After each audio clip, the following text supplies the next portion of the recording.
एक बार की बात है, एक जंगल में किसी पेड़ पर कौवे का एक जोड़ा रहता था। वो दोनों खुशी खुशी उस पेड़ पर जीवन बसर कर रहे थे। एक दिन उनकी इस खुशी को एक सांप की नज़र लग गई। जिस पेड़ पर कौवों का घोंसला था, उसी पेड़ के नीचे बने बिल में सांप रहने लगा था। जब भी कौवों का जोड़ा दाना चुगने के लिए जाता, सांप उनके अंडों को खा जाता था और जब वो वापस आते तो उन्हें घोंसला खाली मिलता था, लेकिन उन्हें पता नहीं चल पा रहा था कि अंडे कौन ले जाता है।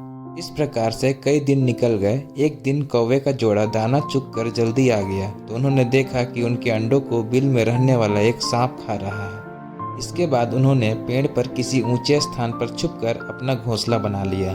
सांप ने देखा कि कौवों का जोड़ा पहले वाले स्थान को छोड़कर चला गया है, लेकिन शाम होते ही दोनों वापस पेड़ पर आ जाते हैं। इस प्रकार कई दिन निकल गए। कौवा के एक अंडों में से बच्चे निकल आए और वो बड़े होने लगे। एक दिन सांप को उनके नए घोंसले का पता चल गया और वह कौवों के जाने का इंतजार करने लगा। जैसे कौवे घोंसला छोड़ कर गए, सांप उनके घोंसले की ओर बढ़ने लगा, लेकिन किसी कारण से कौवों का जोड़ा वापस पेड़ की ओर लौटने लगा। उन्होंने दूर से ही सांप को उनके घोंसले की ओर जाता देख लिया और जल्दी से वहां पहुंचकर अपने बच्चों को पेड़ की ओट में छुपा दिया। सांप ने देखा कि घोंसला खाली है तो वह कौवों की चाल समझ गया और वापस बिल में जाकर सही मौके का इंतजार करने लगा। इसी बीच कौवे ने सांप से पीछा छुड़ाने के लिए एक योजना बनाई। कौवा उड़कर जंगल के बाहर बने एक राज्य में चला गया। वहां एक सुंदर महल था।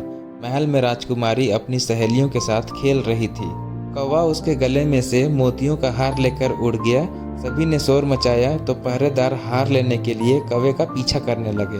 कौवे ने जंगल में पहुंचकर हार को सांप के बिल में डाल दिया, जिसे पीछा कर रहे सैनिकों ने देख लिया।